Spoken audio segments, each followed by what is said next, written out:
Well, the gods must be crazy because they've entrusted the hot seat to me again. Good evening, everybody. Welcome to Novara Live. I'm Kieran Andrieu, and we've got what I like to think is an exciting show for you lined up today. I'm joined by Helena, aka NoJusticeMTG. Doing very well. You absolutely shouldn't put yourself down because I'm absolutely grateful to be sharing the stage with you tonight, Kieran. Only our second time together, so looking forward to the show. Indeed. And likewise, Helena, an extremely safe pair of hands. Thank you for joining me tonight. So, coming up tonight, we've got Donald Trump accused of bigotry owing to his latest travel ban, the call for an unconditional and permanent ceasefire in Gaza. Our very own Rivkah Brown joins us to discuss a Novara Media Exclusive, and Owen Jones calls out pro-Israel media bias in his Amnesty International Awards speech. Stay tuned for all of that. If you'd like to support our work, you can sign up at novaramedia.com/support. US President Donald Trump has ordered a comprehensive travel ban on citizens of 12 countries. And he's also instituted a partial travel ban on those from another 7 countries. Announcing the ban from the White House last night, Trump gave this justification. The recent terror attack in Boulder, Colorado, has underscored the extreme dangers posed to our country by the entry of foreign nationals who are not properly vetted, as well as those who come here as temporary visitors and overstay their visas. We don't want them. In the 21st century, we've seen one terror attack after another carried out by foreign visa overstayers from dangerous places all over the world. And thanks to Biden's open door policies, today there are millions and millions of these illegals who should not be in our country. Millions and millions of amigos. Trump's referring there to an attack last Sunday in Boulder, Colorado. A 45-year-old Egyptian man named Sabri Soliman was arrested and charged with a federal hate crime as well as state charges of attempted murder for the assault. That's after he used a homemade flamethrower and Molotov cocktails against a group of people participating in a solidarity march for Israeli captives held in Gaza. 16 people were injured, including the attacker. Now, the important detail there is that the attacker is from Egypt. And it's the attack that's being used to justify the ban. And yet, Egypt is nowhere to be seen on the list of countries facing a travel ban. They are Afghanistan, Myanmar, Chad, Republic of Congo, Equatorial Guinea, Eritrea, Haiti, Iran, Libya, Somalia, Sudan, and Yemen. And then there is a partial ban on Burundi, Cuba, Laos, Sierra Leone, Togo, and Turkmenistan. On CNN, Republican Senator Markwayne Mullin gave this explanation. The president himself, when he announced this tonight, the White House posted a video. He cites Boulder at the top. It was an Egyptian national who was the suspect there. So he himself was saying that's why. So people may say, well, then why was Egypt not included on this list? Well, we used as an example of why we need to do this stuff, but that wasn't why he said he did it. He just used it as an example. We could go back through and use several different activities if you want to. That's just fresh on people's mind. You know as much as anything, when you're doing retail, you sell what's fast, what is on people's mind at the time. This is explaining why we're doing it, but this isn't the reason why it was done. Guys, I might be wrong, but I think that was the senator saying that Trump is weaponizing a completely unrelated attack on US citizens to manufacture consent for a ban that wouldn't have stopped it from happening. Now, this isn't the first time Trump has banned certain foreign nationals from entering the country, something he referenced in last night's announcement. In my first term, my powerful travel restrictions were one of our most successful policies, and they were a key part of preventing major foreign terror attacks on American soil. We will not let what happened in Europe happen to America. It's not clear, to me at least, what Trump's referring to when he says he won't let what happened in Europe happen to America. But it was Europe's willingness to accept refugees from Syria and Afghanistan that appeared to spur his first-time travel ban. In a 2018 interview with The Sun, Trump said this: "I think what's happened to Europe is a shame. I think the immigration allowing the immigration to take place in Europe is a shame. I think it changed the fabric of Europe. And unless you act very quickly, it's never going to be what it was. And I don't mean that in a positive way. So I think allowing millions and millions of people to come into Europe is very, very sad. I think you're losing your culture. Trump's 2017 ban was explicitly called a Muslim ban by his administration, and it targeted 7 Muslim-majority countries: Iran, Iraq, Libya, Somalia, Sudan, Syria, and Yemen. It also banned Syrian refugees indefinitely, but labeling it a Muslim ban landed the administration in court, with lawyers arguing it violated constitutional protections against religious discrimination. And while the White House has not called this ban a Muslim ban, 8 of the 12 countries facing an outright ban are Muslim majority. The White House issued fact sheet accompanying the ban also contains this quote from the president. "We will restore the travel ban. Some people call it the Trump travel ban, and keep the radical Islamic terrorists out of the country that was upheld by the Supreme Court." Reaction to the ban from the affected countries has been a mixture of shock and confusion.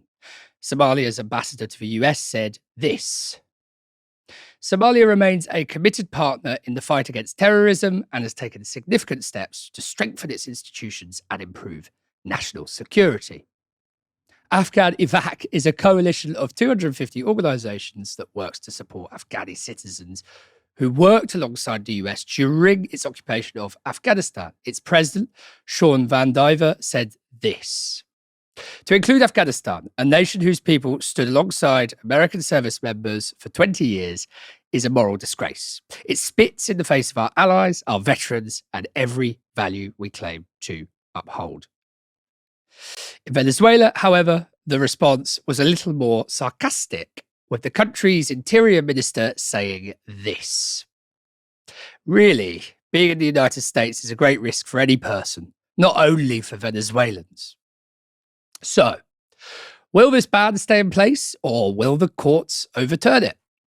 Baher Azmi is legal director for the US Center for Constitutional Rights. He told Democracy Now! Why these new bans are likely to stay in place. People will remember the chaos from the first travel ban. It was very, very particularly tied to Muslim majority countries and the chaos it caused in the airports.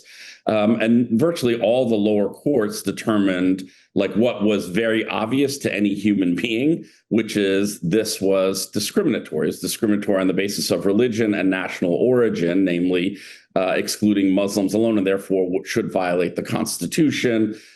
John Roberts, as he is wont to do, pretends that what's plain to every sentient human being is not actually the case, finds that it wasn't really driven by racial or religious animus, and then invoke the massive authority that this Supreme Court has given the president to, under provisions of the Immigration and Nationality Act, to exclude, quote, aliens, exclude non-citizens, even when it seems very patently on the basis of race or religion. The United Nations Security Council has voted on a resolution calling for an immediate, unconditional, and permanent ceasefire in Gaza. It was the most strongly worded ceasefire resolution to be considered by the 15-strong international body so far, and also came the closest to passing. One member state, however, made sure Israel's genocide in Gaza will continue. The result of the voting is as follows: 14 votes in favor, 1 vote against, 0 abstention. The draft resolution has not been adopted owing to the negative vote of a permanent member of the Council. The U.S. opposition to this resolution should come as no surprise. It is unacceptable for what it does say. It is unacceptable for what it does not say. And it is unacceptable for the manner in which it has been advanced. The United States has been clear. We would not support any measure that fails to condemn Hamas and does not call for Hamas to disarm and leave Gaza. So to be absolutely clear, 14 member states, including the UK, voted in favour of the resolution, but the US seems determined as ever to see Israel's assault on the Strip continue. It's also now the 5th time that the US has blocked a ceasefire resolution in favour of Israel. US Secretary of State Marco Rubio posted this after the vote. The United States vetoed a UN Security Council resolution on Gaza.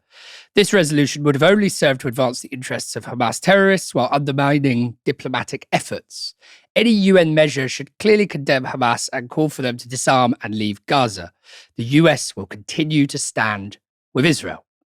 Rubio's friends in Tel Aviv were grateful for the veto, with Israel's Foreign Minister Gideon Saar posting this. I thank the President of the United States and the US administration for standing shoulder to shoulder with Israel and vetoing this one-sided resolution in the UN Security Council. The proposed resolution only strengthens Hamas and undermines American efforts to achieve a hostage deal.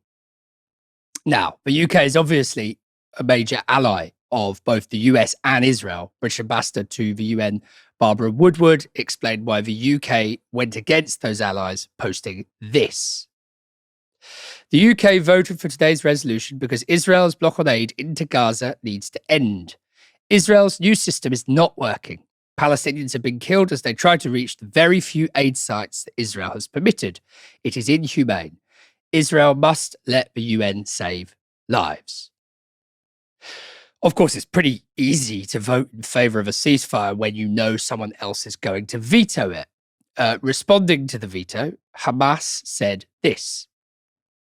We vehemently denounce the US administration, how the US administration has defied the will of the entire international community, with 14 out of 15 Security Council members supporting the resolution while Washington alone opposed it. This arrogant stance reflects its disregard for international law and outright rejection of any global effort to stop Palestinian bloodshed. And that Palestinian bloodshed has continued. Israel has bombed the Al-Ahli hospital in Gaza City, apparently targeting a group of journalists working in the medical center's courtyard. 4 of those journalists were killed. Suleiman Hajjaj Ismail Badah of Palestine Today TV, Samir Al-Rifai from the Shams news agency, and Ahmed Khalja of Al Arabiya TV. A 5th journalist, Imad Dalul, has been critically injured. According to the witnesses, there were no prior warnings from the Israeli military. Responding to the killings of these journalists, Hamas said this. This is part of a systematic Zionist policy targeting Palestinian journalists to silence their voices, deter them from covering the occupation's crimes in Gaza, and obliterate its just narrative of the enemy's horrific crimes against our Palestinian people. This crime constitutes a complex war crime as it assassinated journalists protected under the Geneva Conventions and all international conventions and bombed the civilian hospital protected under international law. Now, in the last 20 months, Israel has killed at least 225 Palestinian journalists in Gaza, making the genocide the worst ever catastrophe for media workers. In April, the US-based Watson Institute for Public and International Affairs assessed that more journalists have been killed in Gaza than were killed in the US Civil War, the First and Second World Wars, the Korean, Vietnam, Yugoslav, and Afghanistan wars combined. Now, while Palestinian journalists have been murdered by Israel in their hundreds, international journalists have also experienced violence at the hands of the so-called world's most moral army. The Times has reported that a group of BBC journalists and crew were tied up and held at gunpoint by the Israeli military in the Golan Heights. The group consisted of Feras Kilani, BBC Arabic special correspondent, 2 Iraqi BBC staff, 3 Syrian freelancers, and 1 BBC cameraman. The Times reports this. Kilani said the group were filming in the area when a car approached and 4 Israeli soldiers surrounded them. They pointed their rifles at our heads and ordered us to place the camera on the side of the road. I tried to explain that we were a BBC crew, but things escalated unexpectedly quickly, he wrote in a piece on the BBC website. A person speaking Arabic asked why the journalists were filming IDF positions, Kilani said. I told him I was a BBC journalist and explained to him the nature of our work. I returned to my car and the rifle was again aimed at my head. According to Kalani, after an hour, a soldier took him into a room and strip searched him. This is Kalani's description of the strip search. I initially refused, but they insisted and threatened me, so I complied. He inspected even inside my underwear, both front and back, searched my clothes, then told me to put them back on and started interrogating me, including personal questions about my children and their ages. Kalani also says he saw his team tied up and blindfolded and that he pleaded for their release, but each was taken away for a strip search and questioning, with Kalani saying this about what happened next. They returned with their hands still bound, but not blindfolded. The team's interrogation lasted more than 2 hours, during which all our phones and laptops were examined, and many photos, including personal ones, were deleted. The team were also threatened by the Israeli soldiers, with Kalani reporting this. The officer threatened us with worse consequences if we approached the frontier from the Syrian side again, and said that they know everything about us and would track us down if any hidden or undeleted photos was ever published. After that ordeal, the BBC team was driven to a rural area, dropped off in the dark with no phone signal and without even knowing where they were. The BBC has responded to Israel's treatment of its journalists, saying this. The BBC strongly objects to the treatment of our staff and freelancers in this way. Despite making it clear to the soldiers on multiple occasions they were working for the BBC, the behaviour they were subjected to is wholly unacceptable. We have registered a complaint with the Israeli military, but are yet to receive a response. Helena, I just want to focus on that astonishing statistic about the death toll for journalists in Gaza being higher than the American Civil War, both world wars, the Korean, Vietnam, Yugoslav, and Afghan wars combined. What does it say about Israel that it's willing to murder so many journalists? Well, I think the first thing it says about Israel specifically is just how far it's willing to go to break international law, the norms of war and the laws of war, to achieve its ideological ends, the ideological ends of Zionism, the project of Zionism, the project of the Likud Party, of course, as has been pointed out many times on this show, is that it's specifically there to have Israeli sovereignty between the river and the sea, and there is no such thing as Palestine, for example, right? Like, that is the long-term project of Zionism, right? And of course, when you are encapsulated with such a fervour towards the ideological goal, something like the norms of war that would otherwise get in the way can be completely disregarded. They're very happy to do that in a way that countries around the world don't do, right? They just don't do. The Russo-Ukrainian war, wholly condemned, as it should be, the invasion of Russia into Ukraine, right? But we continually hear about the war crimes committed by Putin. And yet, when these are direct, obvious war crimes, such gigantic violations of everything that has been known to be a normal part of how humans have engaged in conflict since 1945, and they completely ignore it, as they have done so far in every single other case that we have documented. It has been widely documented by Palestinian journalists themselves on the ground of all the other numerous war crimes that have happened. But of course, we only get this from Palestinian journalists because there's been this total block on international journalists having free, unfettered access to what happens in Gaza, because of course they don't want the knowledge of those war crimes to be widely distributed, and specifically widely distributed by sources that have trust in the West. Because of course the long-term support for this project of Zionism specifically comes from Western power. That is where they get their funding and where they get their international diplomatic support to continue this project, to continue with complete impunity. So if they lose Western support, that's something that they can no longer have the ability to be able to do, because so much of their funding of the civil society in Israel and military funding on top of that all comes from the United States, from countries like Germany as well. So if they lose support in the West, they cannot continue that. So there has to be plausible deniability. As soon as any reputable organization would have access to be able to give clear, unbiased appraisals of the war crimes that are happening in Gaza, that plausible deniability goes away, and suddenly they will lose access to the funding as these countries' own populations revolt against their government's complicity in what is undeniable, right? Whereas they now have plausible deniability. For example, as we saw on yesterday's show, when it comes to Natasha Hausdorff and David Menzer trying to deny the reality of the war crimes that have been committed, children being killed, saying, well, there's disputed reports on this, there's disputed reports. I mean, we'd have much clearer reporting on the deaths in Gaza if international journalists were allowed in. Now, of course, they don't want any information getting out, so they're very willing to kill and put up hit lists, as you pointed out yesterday too, hit lists of journalists on the internet, of people from organizations such as Al Jazeera, who they explicitly want to murder because they want to ensure that information does not get out. But when information does come out due to Palestinians on the ground, they want to ensure that they can be able to deny everything and say, you can't trust these people, they're Hamas. It's a very, very calculated tactic to ensure that they continue to have international diplomatic support for their ethnic cleansing campaign. Because as soon as that goes, not only does the project of Zionism get stopped in its tracks, but obviously Netanyahu's career finishes as well.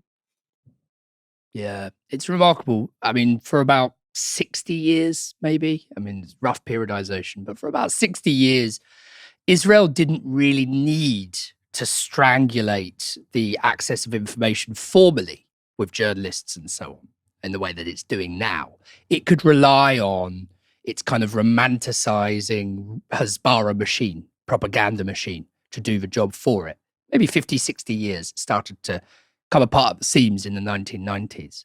And now, of course, it's completely in tatters. And so they have to move to the most extreme phase of colonization of Palestinian land, manifested in the form of a genocide.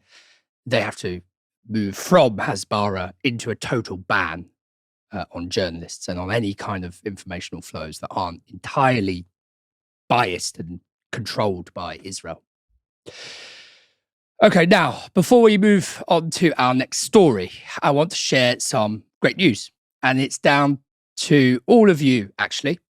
At the beginning of the week, we did a massive call out asking for 1,000 people to join our regular supporters to help us expand our work and grow our reach this year.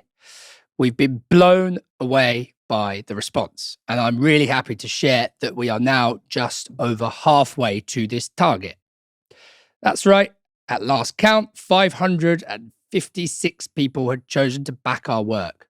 That means we need fewer than 500 people to head to novaramedia.com/support and sign up for a regular donation. We say it a lot, but none of this would be possible without your support. 76% of our funding comes directly from people like you that chose to donate £1, £5, or £10 a month to fund independent media. Helena, why do you think our audience should sign up and be part of the next 500 people to back independent media? Well, as we pointed out in that last segment, there is a unitary narrative that gets put out over so many important issues by our broader media ecosystem because of the kind of ownership model that they have. The reason why they talk in the interest of billionaires is because they're funded by billionaires. The reason why they have the same opinions, because they all went to the same schools, they all have the same education and upbringing, where we come from a different kind of background, where we provide something that they are not part of that in-group, that kind of received wisdom that you would get in the usual UK media that is overwhelmingly staffed with people who went to private school, for example. That's something that you get here. We are not going to, for example, like certain other media organizations in this country, have meetings with Israeli General Aviv Kochavi trying to get us to ensure that we stick to a Hasbara line on our reporting. So there are plenty of reasons why our independence, our entire media organization is beholden to our own viewers, because they are the ones who keep us going. So we'll always do things in your interests and not in the interests of the elite. Hear, hear. And remember, if you want to be part of the big 500, the 500 push that help us reach our target, please do head to novaramedia.com/support. I'm happy again to say that we have a Novara Media exclusive for you. The Foreign, Commonwealth and Development Office, more commonly referred to as the Foreign Office, has been clamping down on dissent over the UK's approach to Gaza from its civil servants, even encouraging them to quit if their conscience is bothering them. Around 300 employees of the so-called Great Office of State have been reprimanded by their bosses for raising concerns over the government's involvement in Israel's ongoing genocide in Gaza. In mid-May, junior and mid-level civil servants wrote to Foreign Secretary David Lammy urging the British government to end its collaboration with Israel and comply with international law. This wasn't the first time they'd asked the Foreign Office to address their concerns. In their letter, they say this. In July 2024, staff expressed concern about Israel's violation of international humanitarian law and potential UK government complicity. In the intervening period, the reality of Israel's disregard for international law has become more stark. In the last few weeks alone, we have seen video evidence of the killing of Israeli forces of 15 humanitarian aid workers as part of Palestinian Red Crescent, UNRWA, and World Central Kitchen in an Israeli drone attack on a humanitarian aid ship. The suspension of all aid to the Strip, leading to the starvation of at least 20 Palestinian children, while 70% of the population is estimated to be experiencing catastrophic hunger, leading many experts and humanitarian organizations to accuse Israel of using starvation as a weapon of war. In addition, last month also saw the unprecedented detention and deportation of MPs Yuan Yang and Abtesam Mohammed. Now, seemingly dissatisfied with the Foreign Office's progress, the civil servants go on to say this. It is unclear what further action the UK is considering to bring an end to the conflict and vitally to promote and ensure compliance with international law. The UK government's position has contributed to the erosion of global norms, including by facilitating the visit of Israel's Foreign Minister Gideon Saar on April 15, 2025, and our continued sale of weapons to Israel, despite concerns about violations of international law. That's really significant, right? I mean, just pointing out that Britain is directly contributing to the erosion of international legal standards and norms by civil servants in the Foreign Office. That's a very significant thing. They also complain about what appears to be an effort in the department to silence their questions and concerns, writing this. We note with concern seeming efforts to screen out questions on the Gaza conflict during various all-staff sessions, even where such questions have secured the most prominent engagement in Q&A functions. So Foreign Office bosses considered the letter, and in response, they offered some pretty stark recommendations to the dissenting civil servants, including these. If you work on an area in respect of which the direction of government policy causes you direct difficulty thanks to personal or family circumstances, you should consult HR or your line manager, who will consider any reasonable adjustment to your deployment. If you wish to raise ethical or legal concerns with government policy outside the line management chain, the department provides staff counsellors as a safe and confidential sounding board for such worries. If you are being directed by ministers or more senior officials in a way you do not believe is consonant with the Civil Service Code, you should say so to line management or ultimately raise such concerns to us. If you find our response unsatisfactory, you may appeal to the Civil Service Commission. Whether or not you work directly on the policy area in question, if your disagreement with any aspect of government policy or action is profound, your ultimate recourse is to resign from the civil service. This is an honourable course. So in other words, whinge to HR, get therapy, or quit. And the bosses conclude with this reminder of the role of civil servants as mere functionaries to the will of the front bench. There is no problem with having critical views of aspects of government policy as a serving civil servant, but the bargain at the heart of the British civil service is that we sign up to deliver the policies of the government of the day wholeheartedly within the limits imposed by the law and the Civil Service Code. We are proud that this department is doing so professionally, even where those policies are the subject of substantial and legitimate public scrutiny and debate. Responding to a request for comment from Novara Media, the Foreign and Commonwealth Office said this: "It is the job of civil servants to deliver on the policies of the government of the day and to provide professional, impartial advice as set out in the Civil Service Code. There are systems in place which allow them to raise concerns if they have them." Now, As mentioned, this story is a Novara Media exclusive. It was broken by my colleague Rivkah Brown, who joined me earlier today to discuss it. I started by asking her to expand on what's happened and why it's significant. So what's happened is that a group of 310 Foreign Office officials have written to their bosses saying, please change course on Gaza, and given them quite practical ways to do that.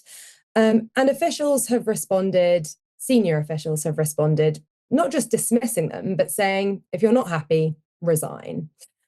And I think really what we're seeing here is an escalation of the senior civil services attempts to quieten and quash dissent amongst the junior civil service, which is escalating as Israel's genocide continues because of growing fears that junior civil servants might be held legally liable. You know, in 10 years' time, if there is, if there's a court case at The Hague, if there are investigations in the UK, there could be personal legal liability for these civil servants. So we're seeing that rift emerge between the junior civil servants who are really worried about that and the senior civil servants who are towing the party line. At the heart of this story, there's a split, right, around Palestine and opposition to genocide, which is, of course, a sentiment that is increasingly widespread in the population at large. Did you get a sense of how widespread that kind of tension is in the Foreign Office and indeed civil service more widely? Well, we know that hundreds of civil servants at the Foreign Office have since October 2023 written both to David Cameron and now to David Lammy asking to change course on Gaza. So it does go pretty far. There are thousands of Foreign Office officials. So as a proportion of the department, the number that has spoken up is relatively small. But we also know that civil servants who have communicated privately their concerns to their union, the Public Service Union, the PCS, have also led the PCS to try and advocate on behalf of the almost 200,000 civil servants they represent to get ministers to allow officials to stop work on Gaza.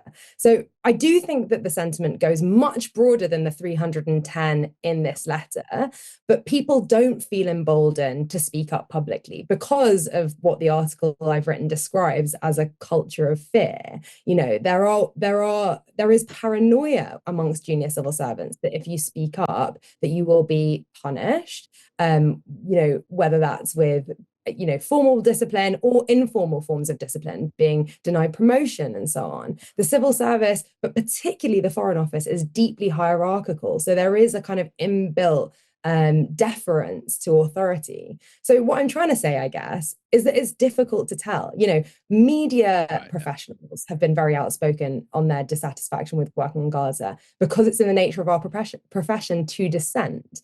But civil servants don't have that same culture of dissent. So it's not exactly easy to tell. Well, and on that point, Rivkah, the counter-argument made by Foreign Office bosses is that the civil service is supposed to be neutral. It only functions properly when it's a tool in the hands of elected government and so on.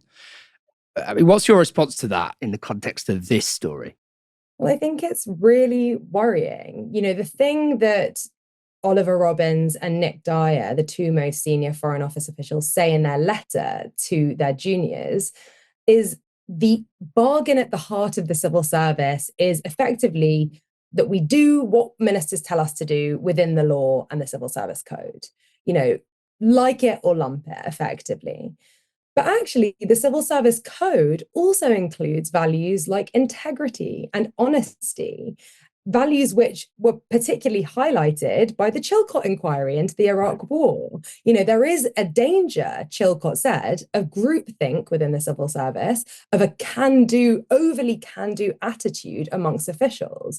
And actually, I think that's the danger that the civil service faces with this genocide, that it will emerge that there wasn't enough challenge offered, that officials were too obliging to ministers. Now we know, or at least we hear from various sources, that senior officials do challenge ministers in private, and they do have a kind of more frank discussion with them. It's just that junior officials aren't privy to it. The problem with that is, however, that the facts on the ground, the UK's relationship with Israel is all but unchanged since October 2023. We've rescinded 20-30 arms licenses. We've banned extremist settlers. We've done the most piecemeal things, but fundamentally, the vast majority of our relationship is unchanged. £120 million worth of arms went to Israel in the 3 months after the UK announced a partial arms embargo.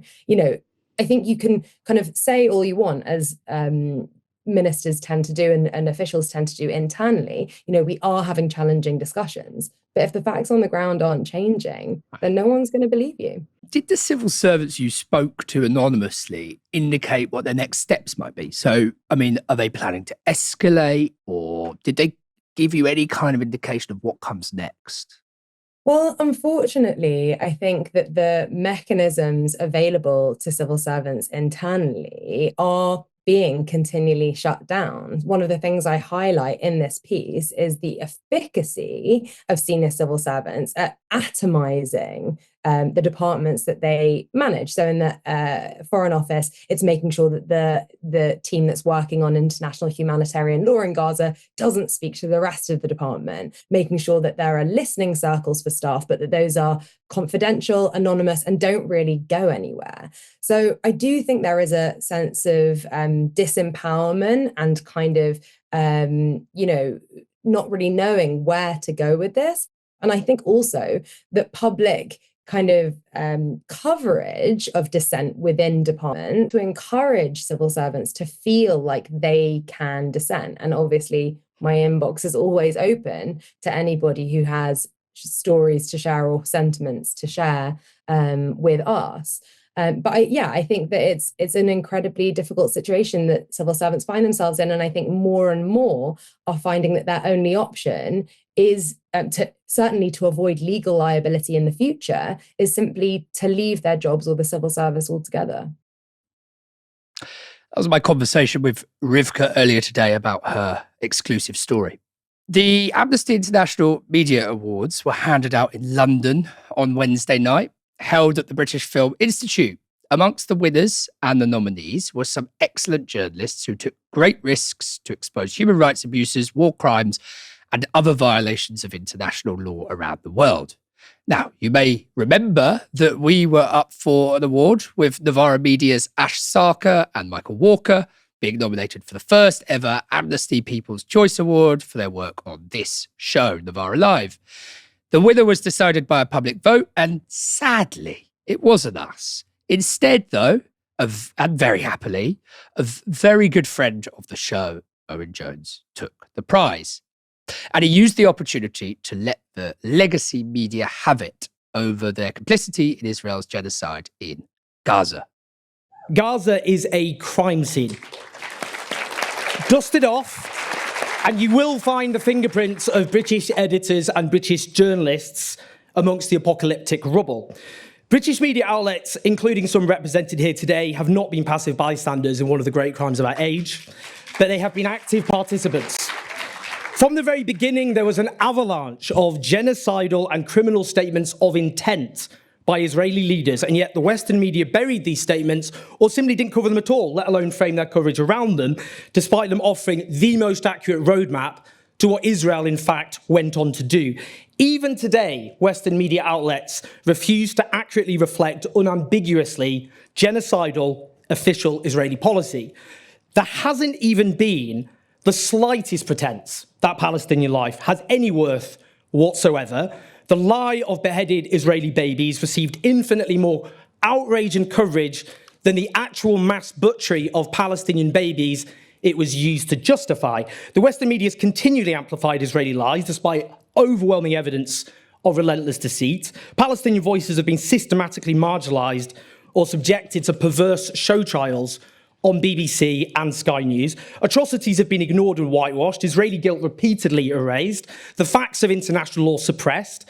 Opponents of genocide have been systematically deplatformed or monstered or both.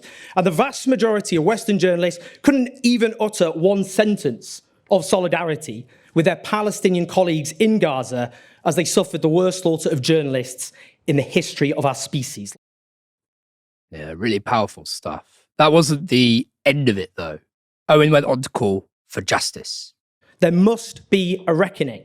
The absence of consequences for the Iraq war paved the way for this catastrophe. This time, those in the Western media who have facilitated genocide must suffer the consequences to their careers and reputations. Not for vengeance, but because if this time there are no consequences, then we condemn humanity to ever greater calamities. And I say to my fellow journalists, keep every receipt of what editors and producers did and didn't do. Every relevant email, every relevant WhatsApp and text message, note down every relevant conversation. One day there is going to be a reckoning. And the superiors who made these decisions should be forced to defend their decisions in front of the whole world. This is the biggest scandal of Western journalism in modern history. And I know, finally, I know those complicit in our media, I know those complicit in this genocide believe they are protected in perpetuity by an iron dome of Israeli impunity, reinforced by anti-Palestinian racism. But that is already crumbling in real time. They have gambled that in a year, 2 years, 5 years, 10 years, 20 years, no consequences will ever arrive. They are wrong. A reckoning is coming.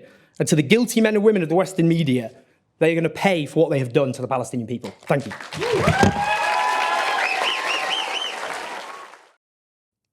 Amazing.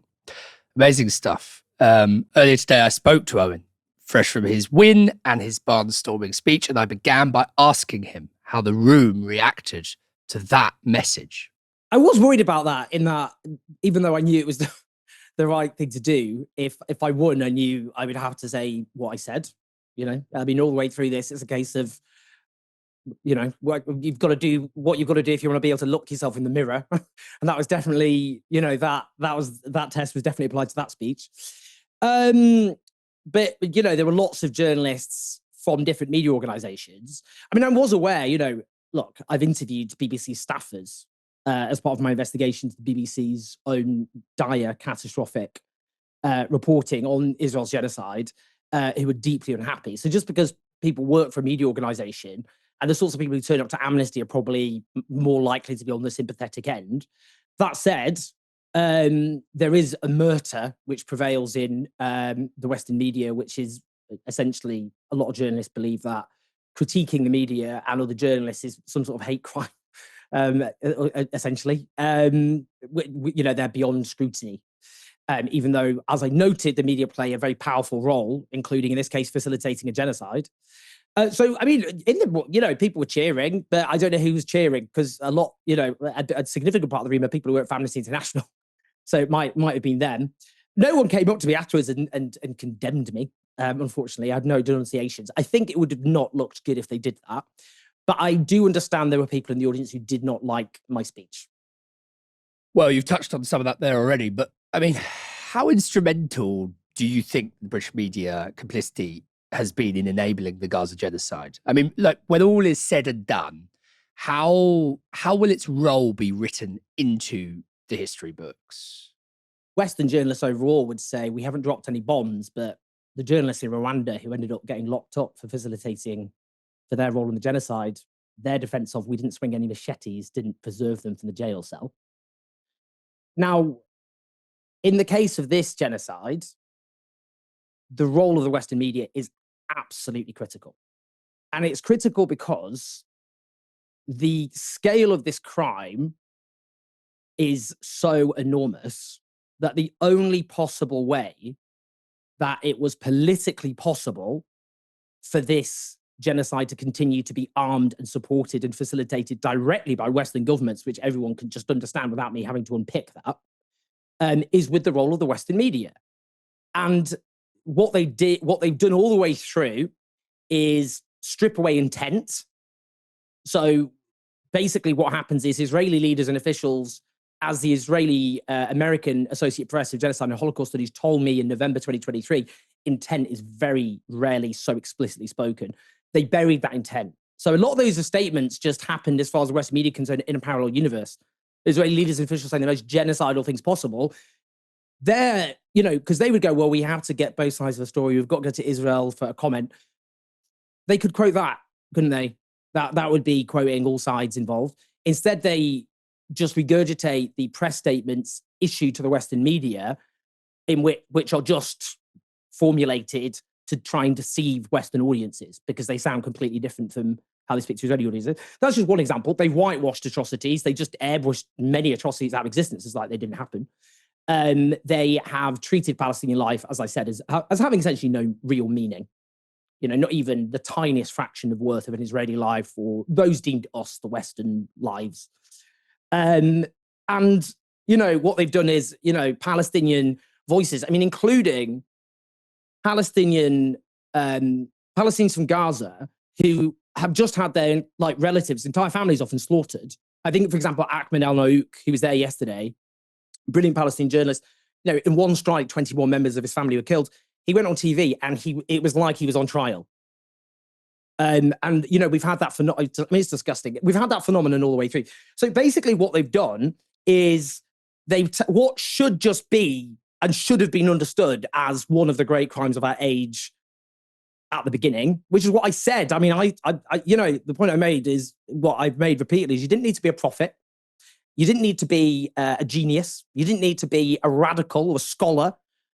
You just needed, A, to use your eyes and your ears, and B, treat Palestinians as though they're equal human beings.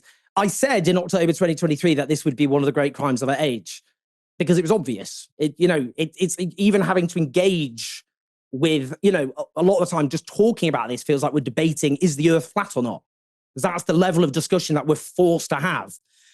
Even this week, aid massacres by Israel, where they set up this front, which is actually just part of their genocidal plan to drive Palestinians to concentration camps, the survivors, until the survivors are expelled altogether. They're shooting ranges where they've been butchering these Palestinians. And the Western media did this. Well, we don't know who said. They say this, those say that. Hamas is saying this. I don't trust those statements. And despite the long history of the Israeli authorities lying through their teeth, those claims are treated as credible. CNN now have just come through and just discredited Israel's lies. You might think, oh, fair play to CNN, but those rebuttals come too late. They don't have prominence and they're detached from the wider reporting. It's Groundhog Day. They'll go back to just treating the next Israeli claims as though they're credible. The point is, all the way through, they've done that so people don't understand the scale of the crime. They don't understand the guilt, the criminal guilt of Israel. They don't understand the intent. And the fact that 70% of the population in Britain think Israel have committed war crimes, and a large majority support an arms embargo and the arrest of Benjamin Netanyahu for war crimes, despite all that, is actually pretty astonishing, by the way.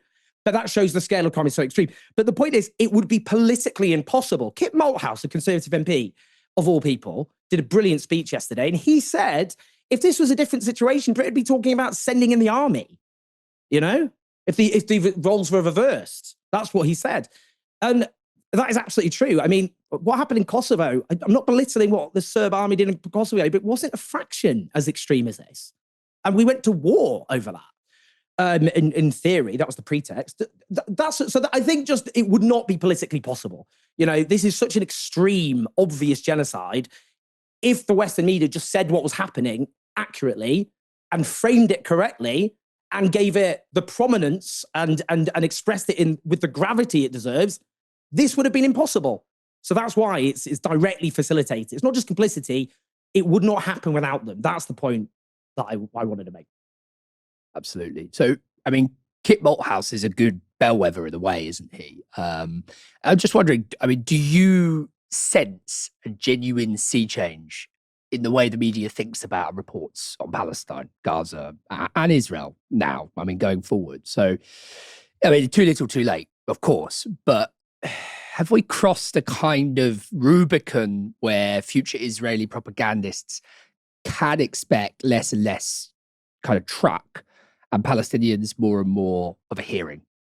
Something is definitely shifting. I haven't quite understood what is shifting, to what degree it's shifting, or why, by the way. I think it's interesting and important to interrogate that. But what has shifted is the overall frame of the Western media, the overall narrative was Israel is waging a war self-defense against terrorism with a legitimate debate we can all have about whether their response is proportionate or not, where we can all agree to disagree. And it's all about proportionality, as though, is it an excessive response rather than a genocide, rather than treating it as, well, this is a war of defense, which, maybe it's gone too far. Maybe it's gone too, that narrative is crumbling noticeably, I think, because that narrative seemed to be titanium clad. Like, it didn't matter what Israel did. It didn't matter how extreme or depraved the atrocity. It didn't matter how genocidal the statements of intent by Israeli leaders and officials. Nothing could take that narrative apart. It just remained unmovable as a narrative. That seems to be shifting to well, actually, is Israel doing something quite bad here? That's a discussion. And it's still not now what it should, at 20 months in, after daily live stream genocide.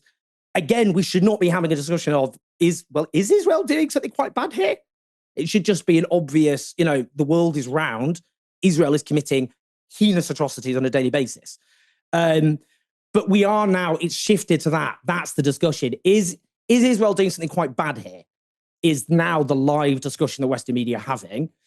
And you can see that in the way that Israeli spokespeople, who've been treated often with deference and their lies treated as credible, Israeli spokespeople treated with more respect and deference than Palestinian civilian, people who aren't representatives of a state, obviously, because statehood is denied, but who have just had their families massacred, treated with more respect than they are.